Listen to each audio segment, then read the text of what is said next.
भगवद्गीतेबद्दल आपण सगळेच ऐकतो, पण तिच्या शेवटच्या अध्यायात, त्या समारोपात असं नेमकं काय आहे? चला, आज आपण जगातील एका अत्यंत गहन ग्रंथाच्या या समारोपाबद्दल जाणून घेऊया. कल्पना करा, कुरुक्षेत्राचं रणांगण 17 अध्याय उलटून गेले आहेत.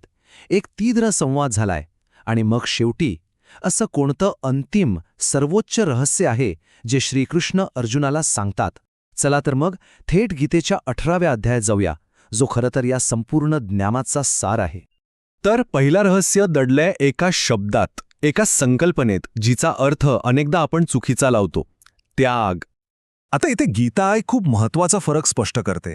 बघा, ती कर्म सोडून द्यायला नाही सांगत, तर कर्माच्या फळाशी जोडलेली जी चिंता आहे, जी अपेक्षा आहे, ती सोडायला सांगते. आणि खरं तर ही एकच गोष्ट कामाकडे बघण्याचा आपला संपूर्ण दृष्टिकोनच बदलून टाकते. म्हणजे कामापासनं पळायचं नाहीये, तर त्या कामाच्या रिझल्टची आसक्ती सोडायची आहे. म्हणजे हे अगदी स्पष्ट आहे, नाही का? खरी शांती कर्म न करण्यात अजिबात नाही, तर तेच कर्म निस्वार्थ भावनेनं करण्यात आहे. आपलं कर्म जणू काही एका उच्च शक्तीला समर्पित करायचंय, आणि मग आपोआप आपलं लक्ष मला काय मिळेल यावरून मी काय देऊ शकेन यावर येतं. पण मग एक प्रश्न मनात येतोच की फळाची अपेक्षा न ठेवता काम करणं इतकं अवघड का आहे? का जमत नाही आपल्याला ते? गीतेत याचंही उत्तर आहे. ती सांगते की आपलं प्रत्येक कर्म 3 अदृश्य पण खूप शक्तिशाली प्रेरणांनी, म्हणजे फोर्सेसनी प्रभावित असतं. यांना म्हटलं आहे गुण. चला बघूया हे गुण नेमके काय आहेत आणि ते काम कसे करतात. ह्या 3 शक्तींना समजून घेणं, माहिती आहे, हे असं आहे जसं की आपल्या स्वतःच्या मोटिवेशन्सचा, आपल्या प्रेरणांचा एक नकाशाच आपल्या हातात आला आहे. जरा विचार करून बघा, आपण जे काही काम करतो ते कसं करतो? फक्त आपलं कर्तव्य म्हणून शांतपणे करतो, की मग प्रसिद्धीसाठी किंवा काहीतरी मिळवण्याच्या अपेक्षेने खूप धडपड करतो, की कधीकधी फक्त आळसाने गोंधळलेल्या अवस्थेत कसलाच विचार न करता करतो?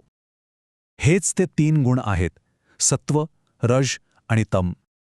आणि ही चौकट स्वतःला अधिक चांगल्या प्रकारे समजून घेण्यासाठी खूपच जास्त उपयोगी आहे. आणि हेच आपल्याला गीतेच्या कामाबद्दलच्या एका अत्यंत प्रॅक्टिकल सल्ल्याकडे घेऊन जातं. तो सल्ला आहे, तुमचा स्वतःचा जो मार्ग आहे तो स्वीकारा, जरी त्यात काही दोष असले तरी. इथे गीता आपल्याला एका मोठ्या मानसिक सापड्यातून, एका ट्रॅपमधून बाहेर काढते.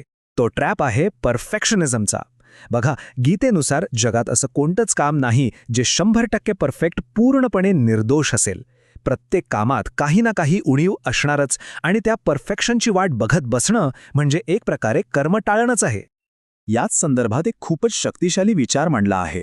तो म्हणजे दुसऱ्याचं काम अगदी परफेक्ट करण्यापेक्षा आपल्याला जे काम मिळालंय ते थोडं कमी जास्त झालं तरी चालेल, पण तेच करणं जास्त चांगलं आहे. म्हणजे काय तर अनुकरणापेक्षा प्रामाणिकपणा, ऑथेंटिसिटी जास्त महत्वाची आहे. आपल्या स्वभावाला धरून जे कर्तव्य आहे तोच खरा मार्ग आहे. तर मग आसक्तीशिवाय कर्म करून आणि स्वतःच्या स्वभावाला धरून चालल्याने एक व्यक्ती सर्वोच्च अवस्थेपर्यंत पोहोचू शकते. गीता हा मार्ग कसा आहे त्याचे काही टप्पेसुद्धा स्पष्ट करते. हा प्रवास आहे बाहेरच्या बक्षिसांसाठी, जगाच्या मान्यतेसाठी जगण्यापासून ते आतल्या शांतीकडे, आंतरिक स्वातंत्र्याकडे जाण्याचा.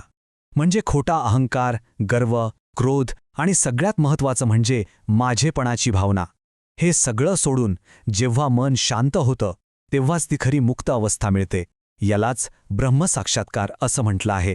आणि याच अवस्थेत मग सगळं कर्म भक्तिभावाने होऊ लागतं.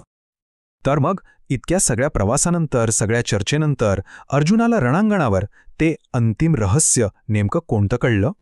आणि ते रहस्य हे आहे की खरं स्वातंत्र्य जगापासून पळून जाण्यात नाहीये. ते स्वातंत्र्य याच जगात राहून आपल्या कर्माचं स्वरूप बदलण्यात आहे, निस्वार्थ समर्पणाने. म्हणजे महत्वाचा मुद्दा हाच आहे की आपल्या जबाबदाऱ्यांपासून पळ काढायचा नाहीये, उलट त्या जबाबदाऱ्यांसोबतचं आपलं जे नातं आहे तेच मुळातून बदलायचं आहे.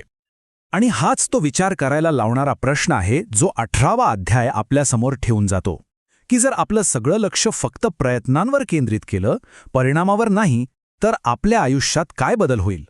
हे रहस्य फक्त त्या रणांगणावरच्या योद्ध्यासाठी नव्हतं, तर आज आपल्या रोजच्या कर्मांमध्ये अर्थ शोधणाऱ्या प्रत्येकासाठी आहे.